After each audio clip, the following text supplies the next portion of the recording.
को ये मंसूबा था हिंदुस्तान का। उस मंसूबे का एक बहुत बड़ा हिस्सा कुलभूषण जाधव था, जिसको बड़ा पैसा देकर अब व्हाट्सएप पे आ रहा है कि जनाब ये तो क्या नाम है, जो एनडी उनके national security adviser Ajit dongle साहब हैं, उनका रिश्तेदार था शायद, बहुत बड़ा पैसा लेकर और ये भी खबरें आ रही है कि उज़ैर बलोच से भी इसके ताने बाने थे। तो और उज़ैर बलोच के ताने बाने पीपल्स अमेन कमेटी से थे, और उसके भी पॉलिटिकल इम्प्लिकेशंस है। तो सर ये तमाम मसला तो मुल्क के अंदर से शुरू हुआ है ना। ये मसले की फंडिंग, इसकी कोशिश बाहर से थी, हमारे लोग इसमें शरीक थे, मददगार थे, और हमने उन सब को तोड़ा। आप देखिए, हमने कराची में तमाम दहशतगर्दों को पकड़ा, हमने बलूचिस्तान में अलहदगी पसंदों को अपने साथ मिला के राज़ी किया, हमने मुल्क के अंदर जो मजहबी दहशतगर्दी थी उसको ख़त्म किया। और इसलिए ख़त्म हुआ कि हमने हिंदुस्तान के नेटवर्क तोड़े, हमने अफ़गानिस्तान के नेटवर्क तोड़े। इसलिए जो हिंदुस्तान का गुस्सा है ना, वो दरअसल कुलभूषण एक इंसान का गुस्सा नहीं है, उनको गुस्सा ये है कि भाई हम तो पाकिस्तान को तोड़ने के लिए जा रहे थे, जिसके लिए अभी भी रोज़ उनका कोई ना कोई बड़ा लीडर खुलकर सामने कहता है कि हम पाकिस्तान को तोड़ेंगे, सिंध को अलहदा करेंगे। हिंदुस्तान का गुस्सा ये है कि हम पाकिस्तान को कमज़ोर करना चाहते थे, तोड़ना चाहते थे, हमारा आदमी पकड़ा गया, पाकिस्तान ने हमारे तमाम जो अज़ाइम थे उनको खाक में मिला दिया, और पाकिस्तान को मिसाल बनाते हुए दरअसल वो हिंदुस्तानी मुसलमानों को पैगाम देना चाहते थे कि तुम लोग जो जिस किस्म का हम हिंदुस्तान चाहते हैं, जिसमें हिंदुत्व का समाज होगा, आप राम राम कहेंगे। कल मैं उनके किसी लीडर का ठीक है सर, मुझे यहाँ पे एक ब्रेक लेनी है सर, मुझे एक ब्रेक लेनी है, उसके बाद वापस आएंगे तो डिस्कस करेंगे क्या पाकिस्तान इंडिया का प्लान न्यूट्रलाइज करने में कामयाब होता दिखाई दे रहा है या नहीं। एक ब्रेक लेंगे, फिर से बात करेंगे।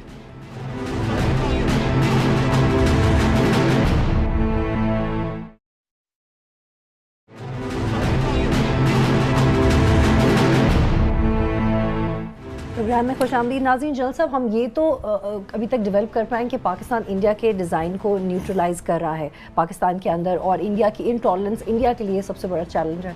लेकिन क्या पाकिस्तान आइसोलेशन में नहीं चला जाएगा, क्योंकि पाकिस्तान के दो नेबर्स पाकिस्तान के साथ अच्छे ताल्लुकात नहीं रखते, और ऑन एंड ऑफ ईरान भी हमसे नाराज़ रहता है। चंद साल पहले पाकिस्तान तकरीबन इसी किस्म की सूरत हाल का सामना कर रहा था। जब से हमने दहशतगर्दी के ख़िलाफ़ अपनी नीयत और अपनी कामयाबियों को ज़ाहिर किया है, और उसके बाद हम पे भरोसा करते हुए चीन ने CPEC मंसूबे का इजरा किया है, दुनिया का हमारे बारे में रवैया बदल गया है। अब न सिर्फ चीन, रूस, Oman, Qatar, Saudi Arabia, Europe के कई मुल्क CPEC का हिस्सा बनना चाहते हैं। अमेरिका की फर्में जो हैं वो CPEC के ठेके लेना चाहती हैं। ईरान गवादर और चाबहार को 2 सिस्टर पोर्ट्स बनाना चाहता है। यकीनन हिंदुस्तान, अफ़गानिस्तान, और अब हिंदुस्तान के साथ बांग्लादेश ने हाल ही में एक दिफाई मनसूबा किया है। ये हमारे इस वक्त हमारे इनसे ताल्लुकात जो हैं बड़े कशीदा हैं, लेकिन अंग्रेज़ी में जिसे कहते हैं ना, it comes with the territory. Pakistan को जो मुकाम अब मिलने वाला है ना, उसके लिए बहुत सारे लोग आपसे बुग़्ज़ रखेंगे, इनाद रखेंगे, और वो चाहेंगे कि आप इस मकसद में कामयाब ना हो। हमें इस मुखालफत का सामना करना पड़ेगा। हम अपने आप को यह कह के नीचे ना दिखाएं कि हम अलहदा नहीं हो रहे हैं। हम अलहदा होते तो भाई इमाम काबा पाकिस्तान में आके कह रहे हैं कि मुश्किल वक़्त में सऊदी अरेबिया पाकिस्तान पे एतमाद करता है। अगर हम अलहदा हो रहे होते तो दुनिया की तमाम मिलिट्री डेलीगेशन आते हैं, पब्बी में आपके साथ एक्सरसाइज करते हैं। पाकिस्तान दुनिया में जाकर पिछले दिनों पढ़ा था, कोई स्नाइपर कंपटीशन हुआ दुनिया का, पाकिस्तान की आर्मी सेकंड वहाँ पर आती है। अब पाकिस्तान का आइसोलेशन वाला जो इंडिया का ख्वाब था, वो मैं समझता हूँ नाकाम हो गया। पाकिस्तान को अंदर से पाकिस्तान का शिरादा बिखेरने का जो ख्वाब था वो नाकाम हो गया। साहब, जो जिम्मेदारी राहिल शरीफ साहब को दी जा रही है, वो एक इंडिविजुअल डिसीजन भी उनका हो सकता है, और ऑल्दो एक NOC रिक्वायर्ड है, लेकिन आपको नहीं लगता कि जब वो ये ओहदा संभाल लेंगे, 49 ममालिक को लीड करेंगे, उनकी मिलिट्री, उनकी अस्करी विंग्स को लीड करेंगे, तो एक मॉरल रिस्पॉन्सिबिलिटी पाकिस्तान पे भी आ जाएगी, एक अनवांटेड प्रेशर आएगा पाकिस्तान पे। क्या पाकिस्तान इसके लिए तैयार है? हमारे पास तो अपने बहुत फ्रंट्स हैं। पाकिस्तान ने अल्हम्दुलिल्लाह जिस किस्म की फ़ौजी, मैं इसको फ़तेह अभी नहीं कहता क्योंकि अभी तक 100% कामयाबी नहीं हुई, लेकिन जो हमने इसमें मंजिलें तय की हैं वो दुनिया में बड़ी ताकतों ने तय नहीं की। मैं आज एक स्टोरी पढ़ा था कि रूस में किस तरह चिचिनिया में और दागिस्तान में अभी तक कितनी सख्त वहाँ पर दहशत गर्दी है। अमेरिका दुनिया का सबसे ताकतवर मुल्क, उनकी कारकर्दगी आप अफ़गानिस्तान, सीरिया, इराक, लीबिया में देख लें। पाकिस्तान ने जिस किस्म की कामयाबी हासिल की है उससे दुनिया का हम पे एतमाद बढ़ा। आपका क्या ख्याल है, ये कोई सिफारिश की नौकरी थी पाकिस्तान में जो रहील शरीफ को दी गई? ये एतमाद है पाकिस्तानी फ़ौज की कारकर्दगी पर। तो इस कारकर्दगी की वजह से कई लोग हमसे लेकिन जन साहब, हम राहील शरीफ साहब की क़यादत को अपने मुल्क के अंदर भी तो मज़ीद इस्तेमाल कर सकते हैं, क्या हमारे पास ये ऑप्शन नहीं?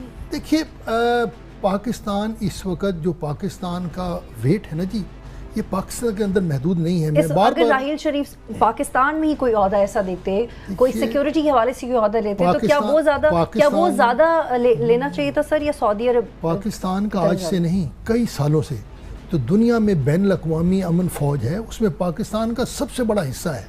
देखिए, जो पाकिस्तान का इस वक्त कद है वो पाकिस्तान को पाकिस्तान के अंदर महदूद नहीं रखता। लेकिन जन साहब, यूर राइट, लेकिन सर जो इस हवाले से सवालात उठ रहे हैं कि हम कैसे, क्या हम तमाम वाकई वो मुस्लिम ममालिक का एक इत्तेहाद पैदा हो सकेगा? क्या मुस्लिम दुनिया मज़ीद तकसीम तो नहीं होती जा रही, क्योंकि यमन का इशू भी है, फिर ईरान और सऊदी। हमने अभी तक अपने आप को फ़िरका वारियत से बचाया है, हमने इस्लामी दुनिया की तर्जमानी करने की कोशिश की है, हमने अंदरूनी तौर पर जो अपने मुल्क में ये दहशतगर्दी को ख़त्म किया है, दहशतगर्दी के मराकज़ ख़त्म किए हैं, सोच नहीं ख़त्म की अभी तक। वो मैं मानता हूँ हमें गलती है, वो सोच का हमें खमियाजा भुगतना पड़ता है। लेकिन पाकिस्तान ने अपने फ़ायदे के लिए हिंदुस्तान के अज़ाइम को, अपने दुश्मनों के अज़ाइम को जैसे खाक में मिलाया है। जन साहब, एक और पॉइंट इसमें पाकिस्तान का कद बड़ा है। बिल्कुल सर, लेकिन क्या हमारा कद नीचा नहीं हो जाता जब हम इस तरह के इश्यूज देखते हैं जो हमने मर्दान में देखा?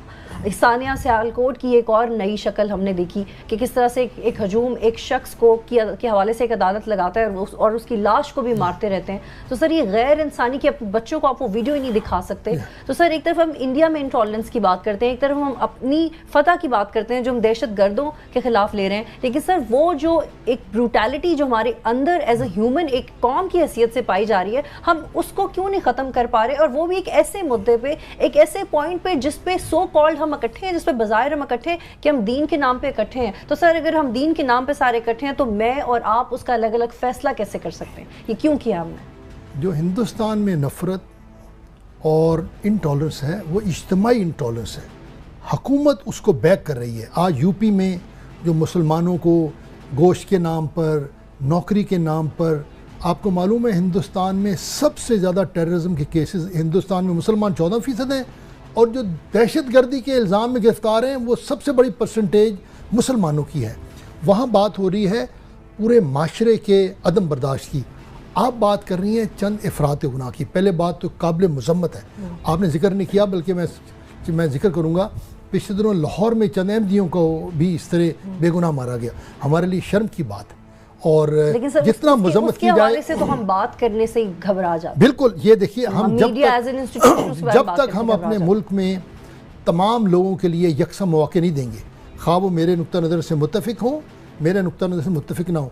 मुझे बड़ी खुशी है कि जो KPK में मर्दान यूनिवर्सिटी में काबिल मज़म्मत वाक़या हुआ है, उस पर KPK हुकूमत ने बहुत दलेराना रद्दअमल दिखाया है, लोगों को गिरफ़्तार किया है, किसी को मज़हब के नाम पर छुपने नहीं दिया, और इमरान खान ने भी इसकी खुल के मज़म्मत की है। अगर बतौर माशरे के हम इन इक़दामात की मज़म्मत करें, और सबसे बड़ी बात ये, हम अपने जहनों को चेंज करें, पाकिस्तान को एक ऐसा माशरा बनाएं जिसमें हर फ़िरके, हर इंसान और इख्तलाफ रखने वालों के लिए जगह हो, और मज़हब को हम इस्तेमाल करें इंसानियत फैलाने के लिए। लेकिन जल साहब डरती है, पार्लियामेंट भी डरती है, सिविल सोसाइटी भी डरती है, NGOs भी डरती है। मैं खुद भी इस बारे में बात करते हुए बड़े नपे तुले अल्फाज में बात कर रही हूँ, और हमें करनी पड़ेगी क्योंकि मौजू ही ऐसा है।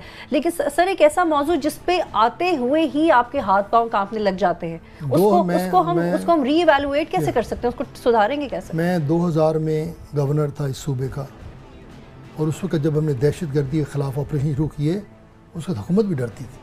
आज ये वही हुकूमत है जो दहशत गर्दों को, जैसे मैंने अर्ज़ किया, आप पिछले हफ्ते की मिसाल ले लें, कोयटा, पेशावर, डेरा गाजी खान, कराची, घरों में घुस घुस के उन पर हमले कर रही है।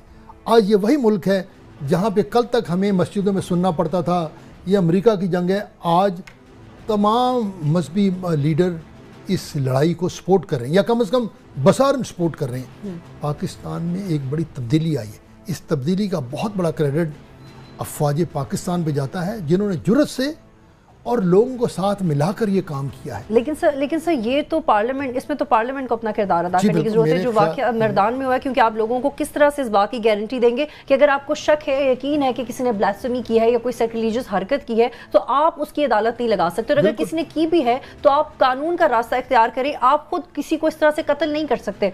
देखिए, इसकी बड़ी वजह यह है कि हमारे माशरे में इंसाफ की फराहमी बड़ी सुस्त रफ्तार है और ये फ्यूडल माशरा है।